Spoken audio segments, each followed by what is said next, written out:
Di antara senarai perkara pelik di bulan Ramadan yang dapat kita kumpulkan pada hari ini, yang pertama, ada orang puasa tapi tak salat. Puasa dia, semaya tak. Ini sangat pelik.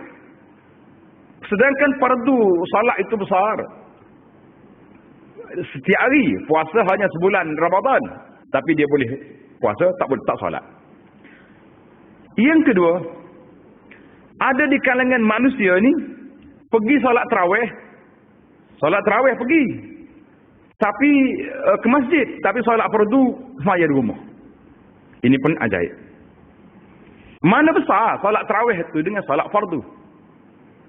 Tentulah solat fardu itu zuhur, asar, maghrib, isya itu patut dijaga.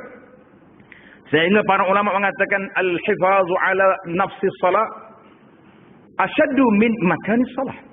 Nak jaga solat itu sendiri lebih kuat daripada kita jaga tempat solat. Maknanya kita jaga yang fardu, yang sunat pun kena jaga. Tapi ada orang pelik, dia pergi solat tarawih yang sunat, yang fardu tak pergi. Saya tambah di sini, lebih pelik lagi, pergi semaya raya ya, semaya lain tak pergi. Tapi ada lagi lebih ajaib daripada itu, orang lain bawa dia pergi ke masjid, bila diusul ke masjid, dia waktu hidup langsung tak pergi. Kita kata ini innalillahi wa inna ilaihi raji'un. Yang ketiga, berbuka puasa dengan isap rokok. Ni ramai sikit ni. Nak kena muhasabah sikit hari ni. Tuan-tuan, kita berpuasa tak makan yang halal. Nasi, minum air, semua tu halal. Tapi puasa ni telah difatwakan oleh ramai ulama, sama ada ulama di peringkat kita di Malaysia, ulama di peringkat antarabangsa mengatakan rokok itu haram. Kita buka puasa pula. Maknanya kita seolah-olah macam kita sapu habis pahala puasa yang kita berlapar satu hari dengan sebatang rokok yang ada di tangan kita. Yang keempat, di antara benda ajaib, iaitulah ketika orang duduk salat tarawih di masjid, ada ibu bapa membiarkan anak-anak pergi main bedil, main mercun dekat masjid. Kita kata dah lapok dia tak pergi masjid, hantar anak pula pergi jadi hantu dekat masjid. Ini pun ajaib juga. Kalau kita tak boleh pergi, kurung anak tu kat rumah. Tak di rumahmu tak usah pergi. Kacau orang duk salat buat apa. Yang kelima, ada orang yang bangun bersahur awal lagi. Tak serius dia nak berpuasa. Aku pakai hak. Pukul 12 ni pakai jadilah. Subuh gajah dah tu. Kadang-kadang bukan gajah lagi, dia nasa lagi subuh ni. Jadi puasa, sahur. Sedangkan sahur itu Allah nak didik kita. Nabi kata tasahharu fa inna fis sahuri barakah. Bangunlah bersahur, makan sahur sebab itu berkat. Yang pertama, kita makan terakhir sebelum siang. Maknanya dalam perut kita ni taklah kosong sangat. Yang kedua, itulah waktu kita nak latih diri kita bangun sebelum salat fajar. Mudah-mudahan lepas subuh nanti orang kata lekat boleh salat tahajud di akhir malam. Yang keenam, puasa perut, tak puasa mulut. Perut tak masuk dah. Tapi mulut pula, Masya Allah, tabarakallah. Duk maki orang, sumpah orang, kata orang, macam-macam. Hari ni, mulut telah bertukar kepada hujung jari. Duk tulis, WhatsApp lah, apa benda. Dalam ini semua satu benda yang pelik.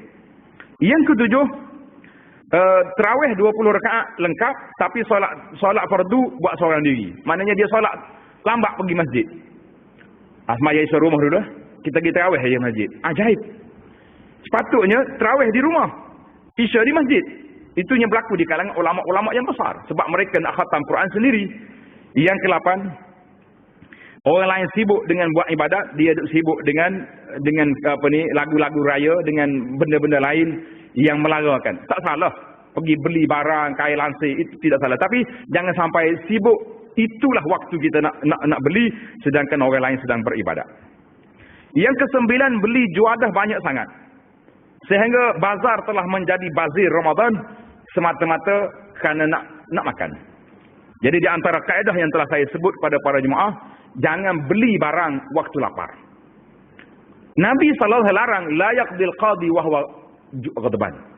Qadi, hakim, tak boleh jatuh hukum dalam kerana dia sedang marah, dalam kerana dia sedang lapar. Sebab tak stabil. Kita pun kalau pergi beli waktu lapar, subhanallah, habis jarinya sakut lah kau. Jumpa ayah golek pula tu. Lepas tu ayah panggil pula. Akhir sekali, tak tahu apa nak makan. Ini, yang keseterusnya, iaitulah puasa, tapi tak untuk aurat. Ini pun ramai juga ni. Masa jenis puasa tak tutup aurat. Tengok ada orang buat kempen lagi. Jadi nak beli makanan di bazar Ramadan, tengok juga penjual. Pergi tengok penjual ke, kurus puasa pula. Tengok pakaian penjual tu. Kalau nampak orang pelik-pelik, terus beli situ. Kita boykot dia. Sama juga isu boykot ni, saya juga nak kempen kepada para jemaah. Iaitulah tentang buah tamar. Kurma yang kita nak buka puasa itu, cari kurma yang bukan mari daripada Iran. Iran tu negara Syiah. Syarikat-syarikat dia ada ahli sunnah yang sangat dihina dan ditekan, bahkan ramai yang telah dibunuh di sana. Jadi kita cuba tengok made in Iran, jangan beli. Oh, dia taksi lah ketua kedah. Dah ketua kedah tu apa taksi ke dia sendiri, ni kita beli barang-barang hak lagu tu. Yang seterusnya, menguruskan pahala puasa di akhir hari. Sehari kita tak keluar rumah, mana tak tengok benda-benda mungkar, benda maksiat. Tapi dekat dengan nak buka puasa, nak pergi juga ke bazar. Tak pergi bazar, tengok belakang lah. Yang seterusnya, banyak main Facebook dengan WhatsApp, tapi meninggalkan baca Quran.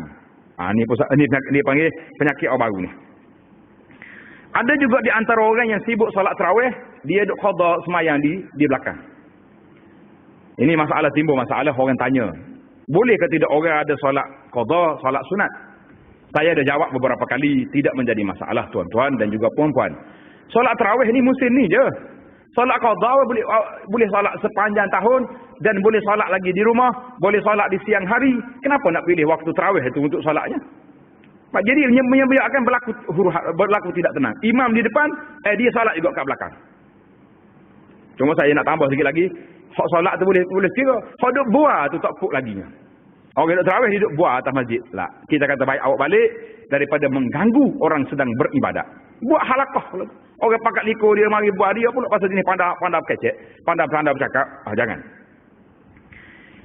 Yang seterusnya, duk sibuk dengan rakaat tarawih. 20 ke 8. Akhir sekali kita tanya dia, awak pergi mayang mana? Tak pergi pun. Ni lagi dahsyat ni. Sibuk ke bila dengan rakaat siapa timbul ahli sunnah tak ahli sunnah. Nama masalah bila dengan rakaat. Tapi bila tanya dia, saya tak ada masalah. Saya 4 rakaat ya, lepas tu lari je. Ataupun tak pergi langsung. Ini manusia ajaib. Yang seterusnya, kalau selawat di celah tarawih tu, nyampe tepik tu buat apa? Allah, maknanya macam ke tuli ke malaikat nak bawa selawat kita pergi hantar ke Nabi sallallahu alaihi wasallam, kena bertempik. Melau-lau. Buat apa tu lau tu? Nak selawat dengan sopan. Kita kalau Nabi ada depan kita melau ke tak? Kita tak akan kata. Jadi kenapalah kita buat benda-benda yang kita rasa molek? Siapa bergegar tak? Zaman dulu lah, orang kata budak-budak hak lau derah tu dia tengok juga kat dapur. Lepas tarawih tu, moral dia cendol ke berapa dia. Kalau makan sedap, lagi derah tarawih. Itu dia punya selawat. Allahu Akbar. Jadi ada juga orang tegur, dia kata di Malaysia ni sudah banyak mahak tahfiz. Imam-imam yang sudah fasih, bahkan yang menjadi johan antara bangsa dalam bab Quran musabakah. Tapi bila mari bulan Ramadan, tak ada terimeh.